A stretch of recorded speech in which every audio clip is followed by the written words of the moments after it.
De Deus, né, meus irmãos? Eu quero compartilhar com os irmãos uma palavra que está lá no livro de Josué. Eu não sei se você sabe, mas Josué capítulo 1, mas a igreja pode se abrir.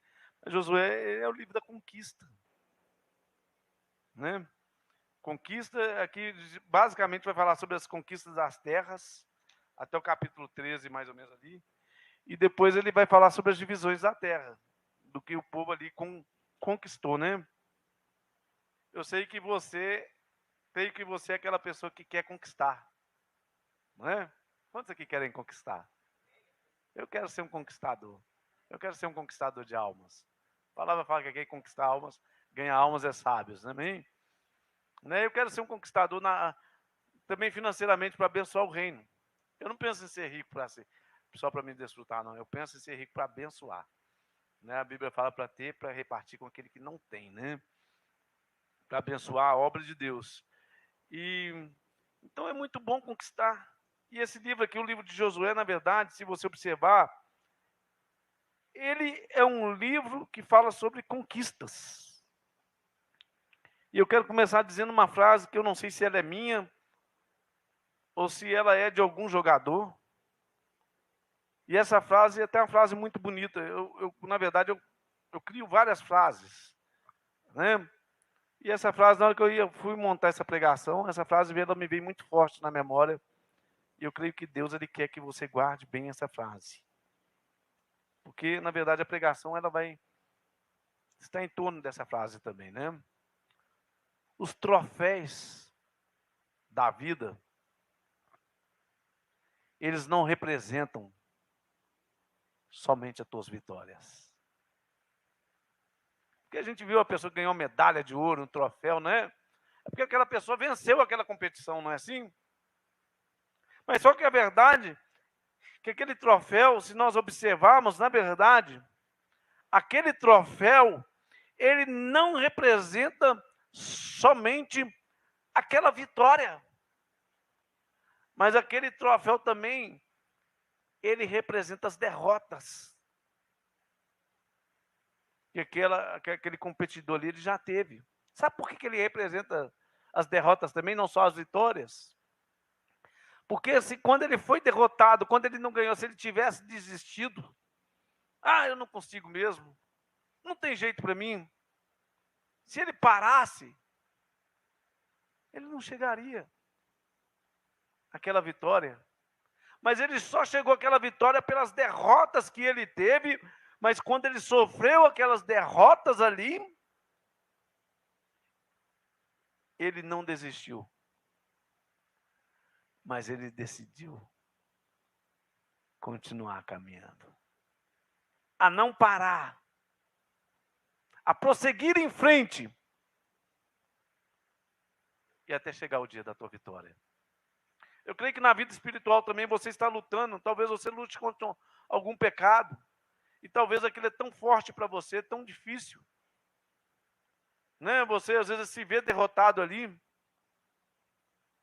Eu lembro pecados, às vezes, que eu estava orando na minha vida, Senhor, que Deus me mostrou, eu falei assim, eu não quero isso na minha vida mais. Eu comecei a orar, e quando eu olhava, eu estava caindo na mesma área. Eu falava, mas não tem jeito, o demônio é sujo, né? Você não tem jeito não, você é um safado mesmo, não tem jeito não. Mas eu continuava orando, e até que chegou o dia da minha vitória, que aquilo não passou a fazer mais parte da minha vida. Então as medalhas, os troféus da vida, eles não representam simplesmente só a tua vitória, mas os momentos da derrota, que você decidiu a não desistir. Amém? Então, seja qual for o momento que você estiver vivendo, que você estiver passando, não desista. Não pare de crer, não é assim que diz a música da Ludmilla, não desista, não pare de crer. Os sonhos de Deus jamais vão morrer. Loborges cantava, Milton Nascimento, os sonhos não envelhecem. Você tem sonhos? Você tem sede de conquista? Não pare diante das situações da vida. E eu lemos aqui que nós vamos ler agora, Josué capítulo 1, que nós vamos ler agora, capítulo 1, versículo 1 ao 9. Eu quero que você observe 3 palavras que vai ressaltar aqui nesse texto, 3 palavras, 3 verbos que você vai ver nesse texto aqui, né, que vai ressaltar aqui. Que você esteja atento nisso que eu vou te falar aqui agora, porque é sobre isso aqui que nós vamos falar. Primeira coisa que você vai ver logo de começo aí, levanta. Primeiro verbo, levanta. Depois você vai ver ele dizendo por 3 vezes, eu acho, não contei não, mas eu acho que 3 vezes ele vai dizer, esforça-te. Ele vai dizer 3 vezes. Versículo 6 ao 9 vai dizer 3 vezes isso. Esforça-te. E depois ele vai dizer, tende bom ânimo. São 3 coisas. Levanta-te, esforça-te e tende bom ânimo. Toda vez que você ler esse capítulo agora, você vai lembrar do pastor Raimundo. Isso aqui que eu falei, amém? Então vamos lá no versículo 1. Olha que esse texto aqui é um texto belíssimo. Do versículo 1 ao versículo 9. Deus fala a Josué e anima o título, né? Quem puder ficar de pé. Versículo 1. Fazer uma ginásticazinha, mais uma vez só. Em reverência à palavra, né? Eu vim de igreja batista lá, toda vez que lia a Bíblia, a primeira vez, sempre a gente ficava de pé. E olha o que está escrito, né? E sucedeu, depois da morte de Moisés, servo do Senhor, que o Senhor falou a Josué, filho de Num, servo de Moisés, dizendo, Moisés, meu servo, é morto.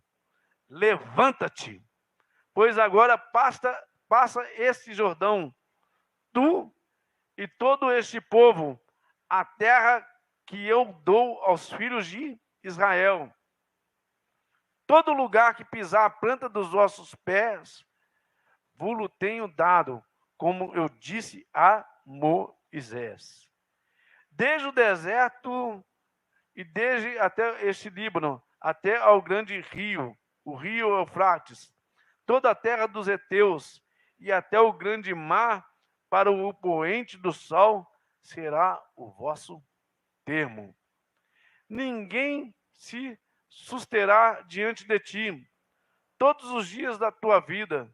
Como fui com Moisés, assim serei contigo. Não te deixarei, nem te desampararei. Esforça-te e tende bom ânimo, porque tu farás este povo herdar a terra que jurei aos seus pais lhe daria. Tão somente, de novo, esforça-te e tem muito, agora é muito, agora não é só bom ânimo, e muito bom ânimo, para teres o cuidado de fazer conforme toda a lei que meu servo Moisés te ordenou, e dela não te desvie, nem para a direita, nem para a esquerda, para prudentemente te conduzas por onde quer que andares.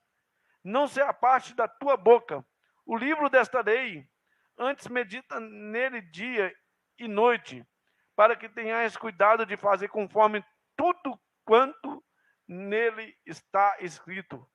Porque então farás prosperar o teu caminho, e então prudentemente te conduzirás. Não te mandei eu?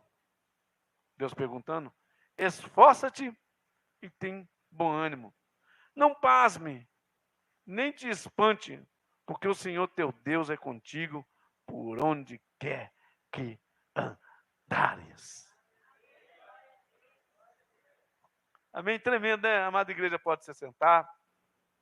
Meus irmãos, na verdade, Deus aqui, Ele está dando um choque de ânimo em Josué.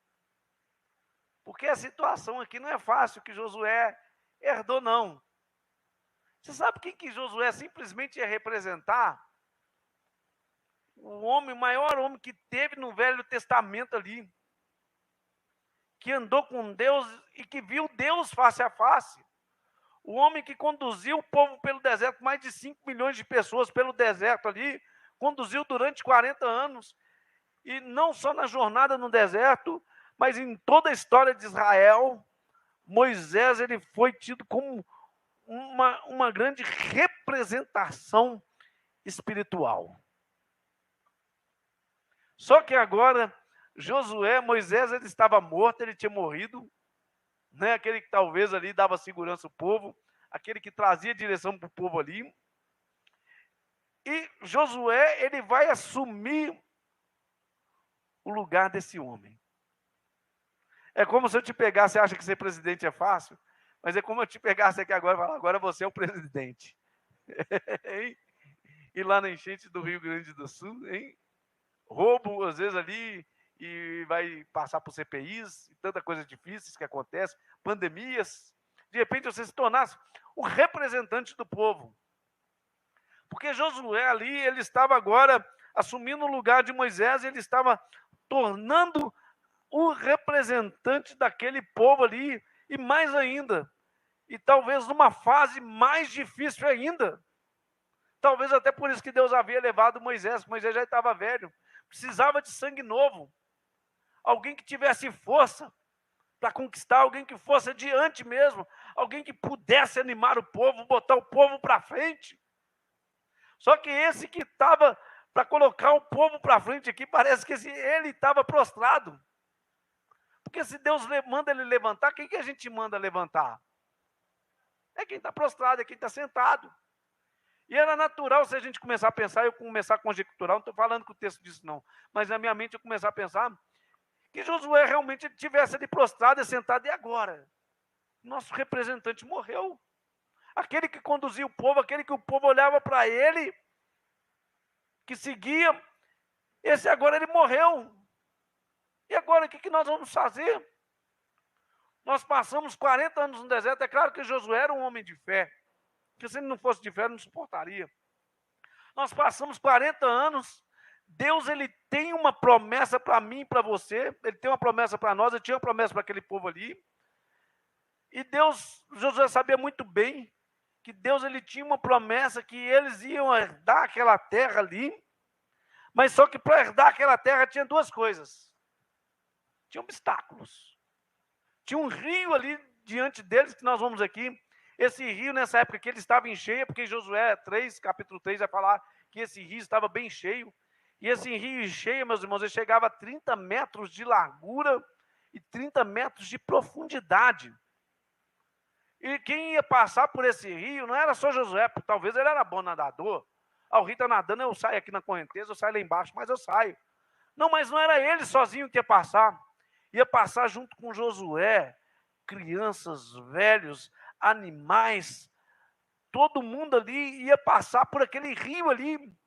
E tinha um obstáculo ali, que nós vamos ver o que esse rio significa, que eles tinham que atravessar, e mais ainda, tinha muralhas diante dele ali, e muralhas gigantescas, muralhas de 18 metros de altura, muralhas que era tão larga que a gente sabe, eu não vou arriscar falar a largura dessas muralhas, mas eu sei que era tão larga, que construía casas em cima. Raabe morou em cima dessa muralha, só para você ter uma ideia. Tinha ruas ali em cima, de tão largo que era aquela muralha. Você já pensou? E para piorar, do outro lado, tinha gigantes. Tinha um povo altamente treinado em guerra, armado, porque ali era uma cidade fortificada. Agora, quem é que vinha junto com Josué? Começa a pensar comigo. Meus irmãos, quem é que vinha? Era uma população nova, porque abaixo de 20 anos, acima de 20 anos tinha morrido todo mundo, não é isso? Acima de 20 anos vai viver ninguém. Então quem ficou era jovem. Ali o deserto, ele se tornou o maior cemitério ali, na face da terra. Porque ali naquele deserto, foram enterrados mais ou menos 5 milhões de pessoas. Você já pensou nisso?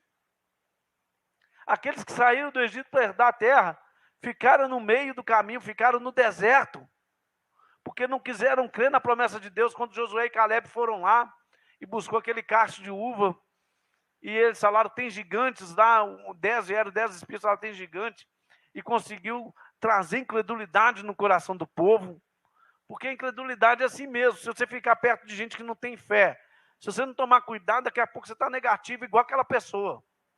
Você já viu pessoa que começa a reclamar do dia, que o dia não está bom, que isso não está bom, que o outro é assim, que a coisa é assim, que o país não vai para frente? Daqui a pouco você está depressivo igual ele. Eu mesmo tento não ficar perto de gente assim, não. Então eu vou contagiar ela com ânimo. Né? E ali aquele povo decidiu crer naquele relatório ruim daqueles 10 espias, de vez de crer em Josué e Caleb ali, que falaram, não, mas olha para você ver o fruto que brota lá. Eles podem ser até gigantes, mas diante do nosso Deus, eles vão ser como pão para nós, eles vão alimentar a nossa fé, porque nós vamos herdar essa terra. E é esse homem que está diante dessa situação agora. Quem estava com Josué era o quê? Era um povo que não era treinado em guerra, era um povo que não tinha arma suficiente. Você estava no deserto, você ia fabricar arma onde? Você podia até fabricar uma coisinha, uma arma, uma pedra ali, fazer uma faca, alguma coisinha, mas era pouca coisa. Para enfrentar uma cidade fortificada, pensa comigo. Um povo armado ali, eles estavam com gente destreinada, gente que não tinha armas direito, né? Como eu disse aqui, e eles tinham uma promessa diante deles. Mas a primeira coisa que eles precisavam passar, como eu disse aqui, era o Rio Jordão. A primeira coisa que você quer dar a promessa de Deus, você quer bênção de Deus na sua vida, a primeira coisa que você tem que passar é pelo Jordão. Você sabe o que o Jordão significa? Você sabe o que o nome Jordão significa? Significa aquele que desce. O Jordão, ele nasce lá no Hermon, a gente sabe, através do rio Banes ali, né? Eu já expliquei toda a história aqui, e ele vem descendo e vai morrer lá no Mar Morto, né? E o Jordão, ele vai descendo e ele vai trazendo vida a toda aquela terra ali, porque aquele que desce, ele desce trazendo as bênçãos sobre aquela terra ali. E aquele que desce, ele desce trazendo as bênçãos de Deus sobre a sua vida. E descer o Jordão, Deus começou a falar ao meu coração. Você sabe o que significa descer o Jordão? Passar o Jordão ali. Não só se passar por aquelas águas ali, como eu disse, um rio de 30 metros de largura, né, 30 metros de profundidade, não só passar isso, mas eles precisariam descer, porque do lado do Jordão eram ribanceiras. Precisaria descer ali e atravessar aquele rio ali. Meus irmãos, esse descer significa nós descemos do nosso orgulho. Porque com orgulho, não tem como as bênçãos de Deus vir sobre a nossa vida. A sua autossuficiência não vai deixar. Nós temos que descer da nossa vaidade. Esse descer do Jordão aqui, esse primeiro obstáculo que eles tinham ali, que passar diante deles, significava ali, deles ali descer o Jordão, significava deles terem Deus totalmente na provisão da sua vida, ter a sua vida na dependência do Senhor. Porque quando nós estamos com a nossa vida dependente do Senhor, agora é com Deus, agora não é conosco. Eu lembro que eu estou lembrando do fato que eu tinha uma papelaria aqui na Avenida Petrolina. Eu custei a fazer o ponto, quando eu comecei a vender um pouquinho mais, decidi abrir aquela avenida ali, ia ficar 2 anos de obra, e papel com poeira não dá certo. Meu irmão virou para mim e falou, e agora o que você vai fazer? Eu falei, agora eu vou confiar em Deus. Eu estava saindo lá de casa, Deus falou, vai dar uma volta lá em cima. Era num ponto do bairro que não acha loja para alugar, porque é um ponto muito comercial. E eu peguei, mudei para lá e passei a vender 4 vezes mais que eu vendi aqui. Sabe por que eu estou te contando isso? Que quando eu e você dependemos do Senhor, Ele é aquele que vai abrir o Jordão diante de mim, diante de você.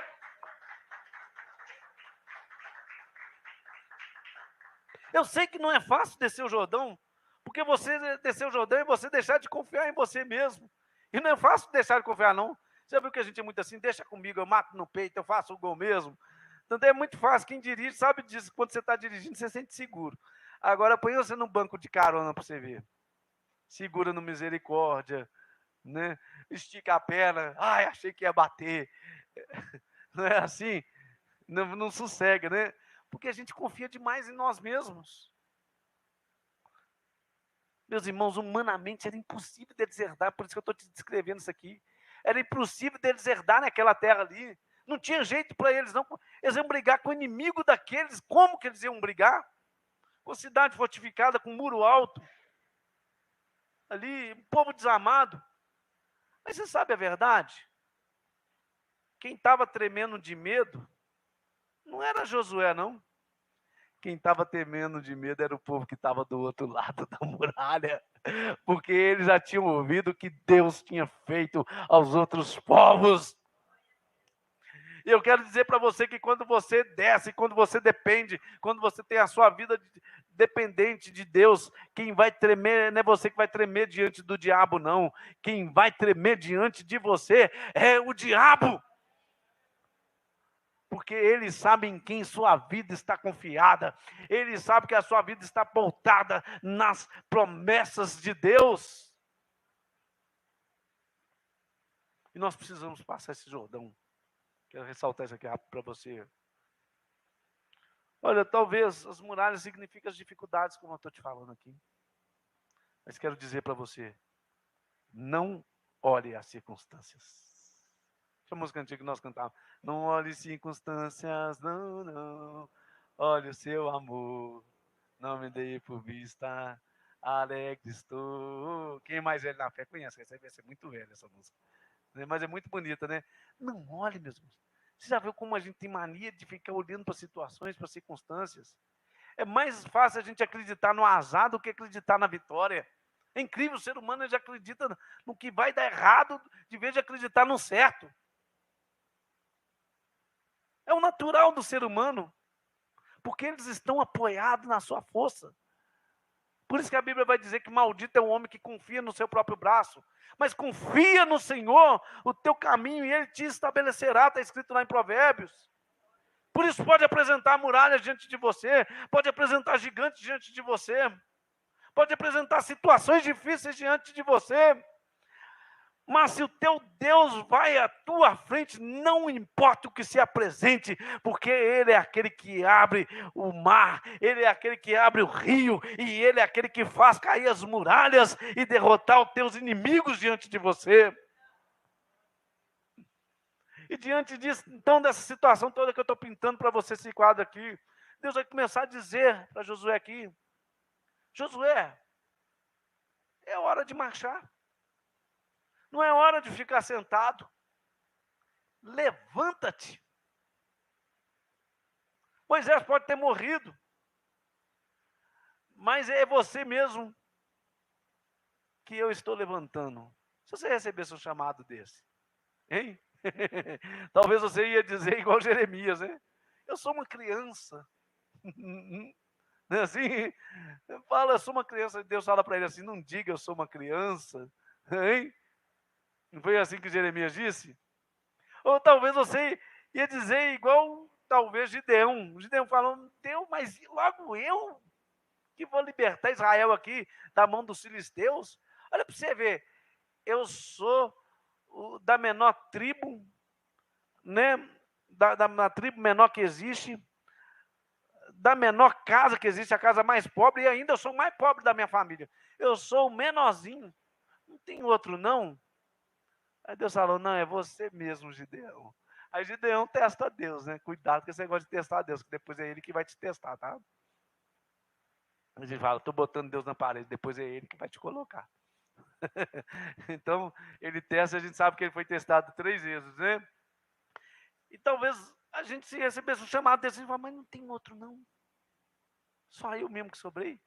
Eu falei: é você mesmo. E Deus manda que Josué, então, ele se levanta. Levanta-te. Olha, não fica prostrado não. Eu sei que o momento é difícil. Eu sei que tem gigantes.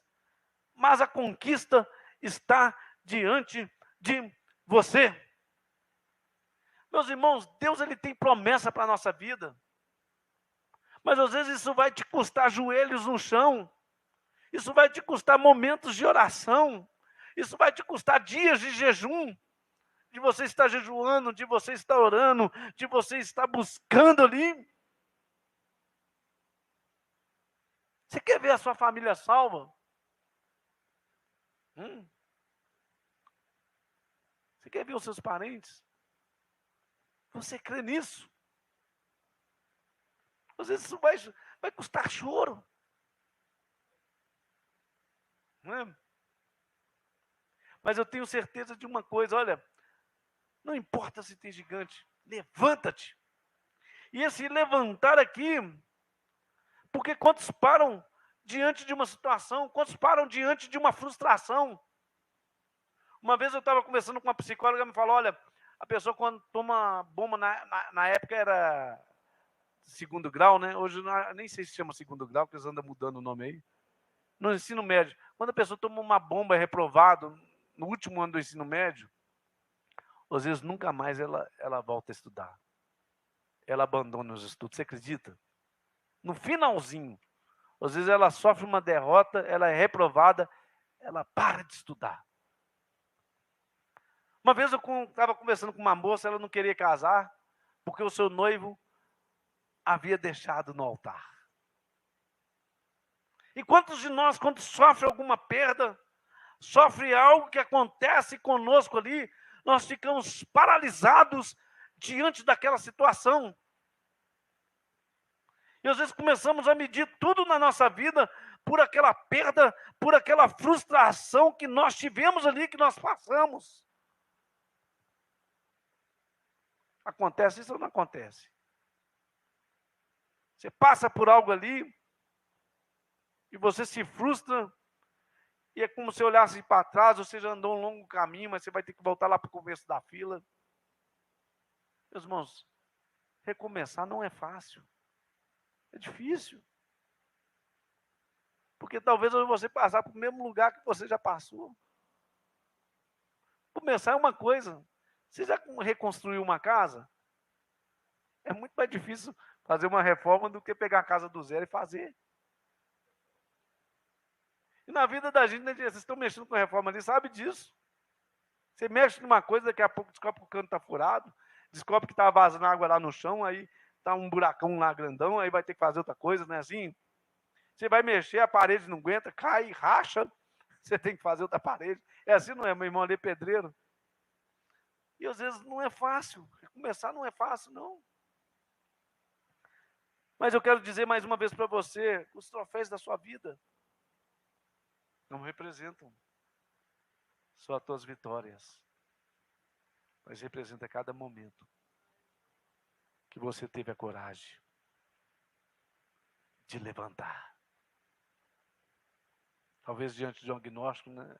Diagnóstico como você teve, né, pastor Zé Ramos? Não é fácil, não. Aquilo ali esfria a gente, né? Agora que eu vou morrer mesmo. Não é assim, quer dizer. Um divórcio. Mulher nenhuma presta, não. Nunca vou casar nunca mais na minha vida. Chega, não quero mais ninguém. Eu quero ficar sozinho. Principalmente quando levou os bens, né? Então não é fácil recomeçar. Meus irmãos, é tão interessante, eu quero dizer que toda vez que Deus ele manda levantar, eu só vou citar por causa do tempo, tá? Não vai dar tempo de eu ler para você. Toda vez que Deus manda uma pessoa se levantar, é porque Ele vai fazer grandes coisas. Me lembro que Deus ele mandou Ezequiel no capítulo 2, versículo 1, depois você confere na sua casa. Deus ele manda que Ezequiel se levantasse. E ele fala, levanta, porque eu vou falar contigo. Quando você tem a coragem de levantar, começa a operar de Deus na sua vida. Não fique prostrado, mas levanta. Eu estou lembrando aqui também de Bartimeu. Você lembra Bartimeu? Aquele cego ali que vivia na beira da estrada, pedindo esmola na miséria. Só que ele ficou sabendo que Jesus ia passar naquele lugar ali. E Bartimeu começa a gritar, Davi, filho de Davi, tem misericórdia de mim, tem misericórdia. A multidão tenta calar, mas quando tenta calar, ele grita mais alto, ele começa a falar mais alto, filho de Davi, tem misericórdia de mim. Mas de repente ele escuta a multidão que estava tentando calar, falar para ele agora assim, levanta, porque o mestre te chama. Levanta, porque o mestre te chama. Qual que é a situação que você tem passado? Qual que é o momento que você tem vivido na sua vida? Eu quero dizer, levanta em oração, meus irmãos. Levanta a tua vida diante do Senhor, levanta e meditar nessa palavra, levanta de alimentar dessas promessas, levanta de se fortalecer no Senhor. Porque quando nós levantamos, começa todo o processo de Deus. Você já viu quando você está sentado, você fica desanimado, bate sono e tudo? Mas você levanta, já muda o ânimo, até fisicamente mesmo. Meus irmãos, espiritualmente é isso. Você está prostradinho lá, chororô. Mas quando você ouve a voz de Deus dizendo para você, levanta, e você decide levantar, é claro que você tem que fazer um esforço para levantar, mas aí você levanta do seu lugar, ali o seu ânimo já começa a mudar. Porque a visão que você tem em pé é muito maior do que você tem sentado. A visão que você tem diante de Deus quando você se levanta em oração, quando você se levanta em jejum, quando você se levanta na meditação dessa palavra, é muito maior. É por isso que o seu ânimo começa a mudar. Vou pular agora para o esforça-te, aqui, nosso tempo. Como eu disse aqui, ele diz várias vezes, 3 vezes que ele diz aqui, esforça-te. Esforça-te. Você sabe de uma verdade? Aquilo que é para você fazer, é porque o ser humano é incrível. Ele quer que Deus faça o que é para ele fazer. Não é assim? A gente quer tudo na mão. Quer tudo prontinho. Só que, na verdade, Deus ele te chama para você participar do processo. Ele não te entrega tudo prontinho, não. Porque senão você não valoriza. Mas para você viver o seu milagre, a promessa de Deus, você precisa de participar do processo. Do que Deus vai fazer. E quando então ele manda que ali levanta, ele começa agora, ele vai dizer 3 vezes, esforça-te. Esforçar aqui é tão tremendo, que eu vou começar a retratar para você aqui, porque tem 2 vertentes aqui. Primeira coisa que eu quero te dizer, Deus não vai fazer nada do que é para você fazer. Aquilo que é o possível é para você fazer. Mas aquilo que é impossível, Deus vai mover os céus e a terra em seu favor. Deus não tem compromisso com o preguiçoso. Deus não tem compromisso com quem não tem compromisso com a sua palavra. É por isso que ele vai dizer, olha, nós vamos aqui, olha, procura meditar no tudo que Josué medita de dia, medita de noite, procura fazer tudo que Moisés, ele disse nessa palavra, tudo que eu dei para Moisés aqui escrever. Esforçar aqui é você colocar uma força extra. É você colocar uma força acima. Eu faço academia e tem hora que você está lá é repetição, né, Marcelo? E é 3 séries de 12, 3 séries de 15. Só que na última série, meus irmãos, o que era que você achava leve no começo, o trem começa a ficar pesado de um jeito. Mas o professor fala uma coisa comigo, é isso aí que vai dar o resultado para você, tá? Esse final é que você está forçando mais. Mas na última série, principalmente nos últimos, assim, que você está fazendo, nos últimos, começa a queimar o músculo, né? Começa até esquenta às vezes ali. Principalmente quando você está fazendo o exercício correto, que está trabalhando o músculo mesmo, vai sangue ali, né? E é tão difícil, mas você tem que aplicar aquela força extra para que você tenha aquele resultado. A fé não é diferente, não. As promessas de Deus não são diferentes. Você precisa aplicar essa força extra naquilo que Deus tem prometido para a sua vida. Eclesiastes 9:10 vai dizer, tudo que te vier à mão, faça com todo vigor, faça com toda a tua força, faça com todo o teu desejar. Eu sou do mundo empresarial e a gente sabe que o mundo empresarial é uma guerra. É o melhor que vem a si mesmo. É o que apresenta o melhor produto, é o que apresenta o melhor preço, é o que tem a melhor equipe, é o que sai na frente, é o que cria, é o que inventa. E eles esforçam. Você sabe por que eu já lidei muito com empresário, os clientes ficam falando mal, mas sabe por que às vezes o empresário ele fica rico ali? Eu sei que o Deus deles é o dinheiro, mas o ímpio é assim, tá? Ele acorda às 5 da manhã e ele trabalha até 8, 9 horas. É ou não é, pastor José? Você trabalha muito também com empresário, sabe disso. Eles põem sangue nos olhos, meus irmãos. Sangue de conquista mesmo. A verdade é que nada na vida vem de mão beijada. Deus me prometeu que eu ia pregar muito bem. Beleza, promessa. Mas só que para isso, eu li uma enciclopédia 2 vezes de 8.000 páginas. Do Hernandes Dias Lopes. Eu não li só não. Eu escutei mais de 500 sermões em cima dessa enciclopédia. Salmos, aquele livro que eu te dei, pastor. Eu já estou relendo aquilo ali, eu já li ela toda. Eu escutei mais de 400 sermões de Salmos. Mas é claro que quando vai trabalhar em Salmos, vai trabalhar com facilidade. Irmão, você toca, tem quantos anos? Quando eu estudava música, eu tocava 4 horas por dia. Então faz aqui com já aquilo se tornando natural. E as coisas da vida é assim. Se você esforça, se você dedica, vai ser aquilo que você vai ter. Eu acho engraçado o crente que às vezes ele quer ficar bem de vida, deitado numa cama. Não vai ficar não, meus irmãos. Esforça-te. Põe força. Agora, uma outra coisa que eu quero te dizer, a segunda vertente aqui. Esforçar aqui. Que Deus está falando para Josué aqui. Ele está falando, Josué. Ele não está falando assim, Josué, seja forte aí que você vai guerrear um povo muito grande, um povo forte. E vai ser você mesmo que vai ter que dar espadada, matar aquele povo, tirar aquele povo lá da terra. Eu já te dei a terra. Agora você que vai ter que ir lá e tirar. Não é isso que Deus está falando, não.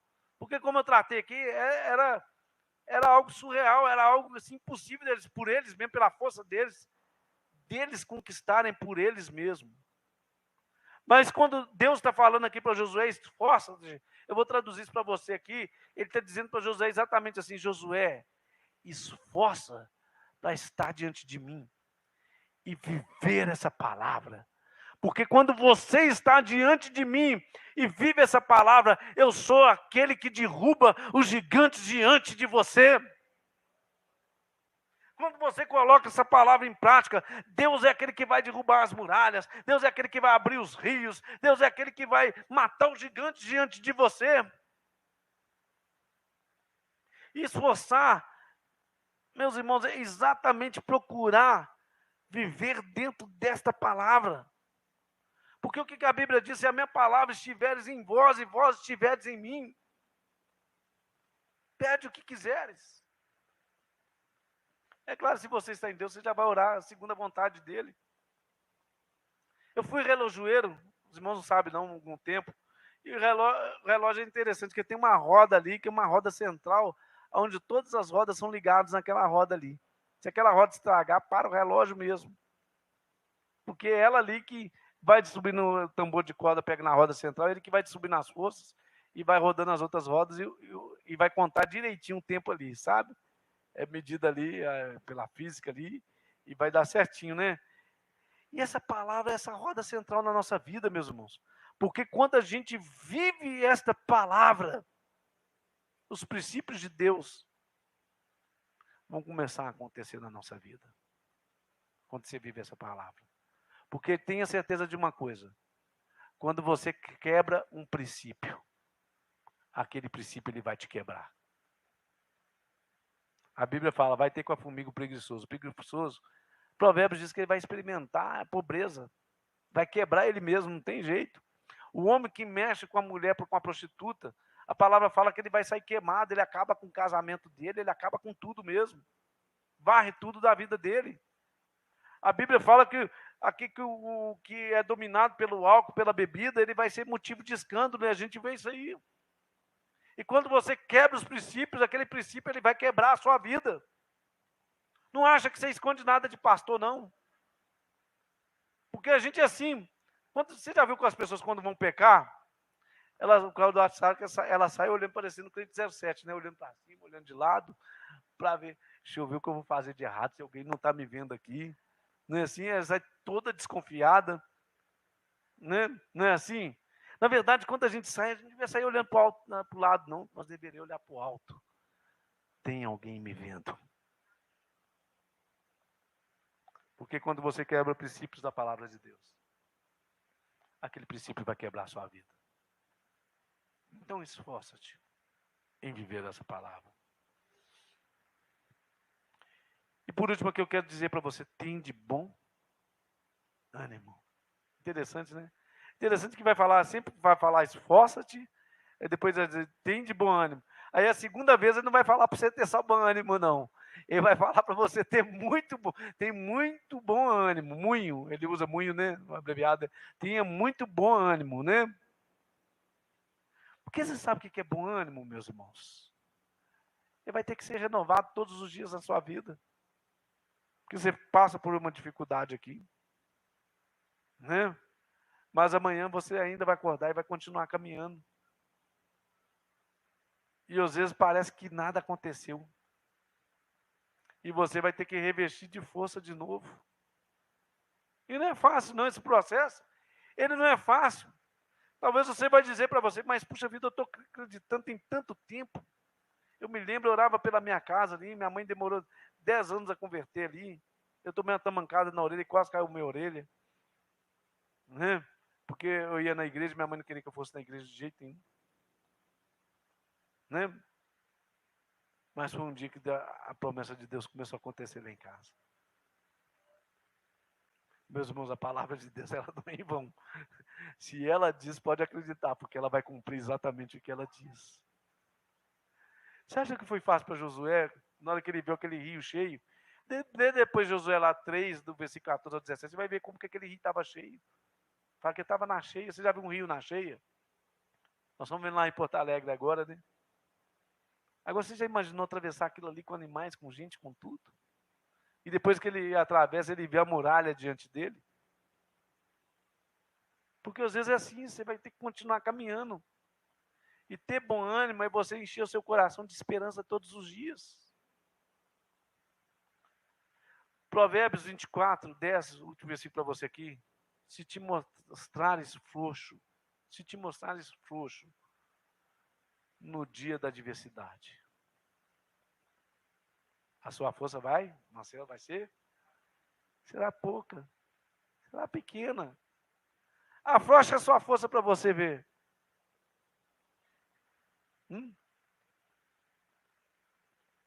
Você vai ser derrotado até antes mesmo de começar. Acho interessante essas lutas aí, eu não vejo muito, porque é muito violento.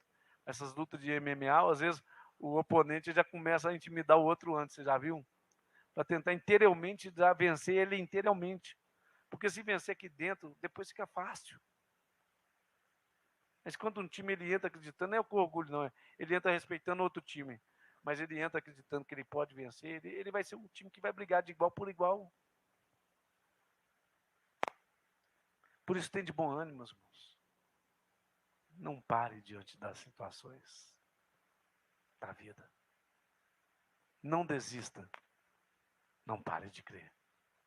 Meu irmão, não desista dos teus negócios. Não pare de crer. Porque comércio às vezes é assim, né? Tá ruim hoje, amanhã tá bom. Eu vivo do comércio, eu sei disso. Roberto também vive, né? Comércio tem os dias diferentes dele, né? Mas olha, continue acreditando. Aquele dia que tá ruim, você acredita que na minha vida o dia que tá ruim é o dia que eu mais vendo? Mas eu já descobri por quê. Porque quando tá ruim, eu já acordo de manhãzinho e já vou para cima mesmo. Né? E aí eu saio abrindo clientela, o negócio já muda, a perspectiva. Meus irmãos, todas as crises eu cresci, todas. Eu já, como vendedor, já peguei 3 crises na época do Collor, que entrou o país, ele entrou em deflação. Foi terrível, com a quebradeira total. Depois veio a mudança do Lula do Fernando Henrique para o Lula, ninguém acreditava, foi muito ruim para o comércio. Né? Depois vem aquela crise dos Estados Unidos, depois vem o impeachment da Dilma, depois vem essa pandemia aí que foi terrível. Eu, na pandemia, eu nunca ganhei tanto dinheiro. Porque eu tive que reinventar. Eu mexia só com papelaria. Na pandemia eu comecei a mexer com embalagem também. Aí eu descobri um outro ramo, eu comecei a ganhar muito mais. E o que mais vendeu na pandemia foi embalagem, porque era tudo comida, é fast food. Aí que eu fui de vento em popa mesmo, entendeu? Sabe por que eu estou te contando isso? Para você continuar acreditando e crendo que Deus é aquele que tem a terra prometida para você. Dizer a última coisa para você. Você sabia que Israel, naquela época ali, conquistou 10% do que era para conquistar? Porque quando eles conquistaram o que eles achavam que estava bom, eles pararam. Mas quando você vê a divisão da terra, era algo muito maior que Deus tinha para a vida deles. Não desista. Mas faça igual Caleb. 85 anos de idade, falou, ainda estou jovem ainda. Me sinto como se eu estivesse com 20. Pode deixar que eu vou subir essa montanha aqui, vou tirar esses inimigos tudo daí. E não foi isso que ele fez? Então, 3 coisas aqui que esse texto diz. Esforça-te, levanta-te, coloca de pé. Porque quando você coloca de pé, o processo de Deus começa na sua vida. Esforça-te, porque você faz parte desse processo também. E creia, porque Deus tem grandes coisas para mim e para você. Amém? O nosso Diácono Vladimir.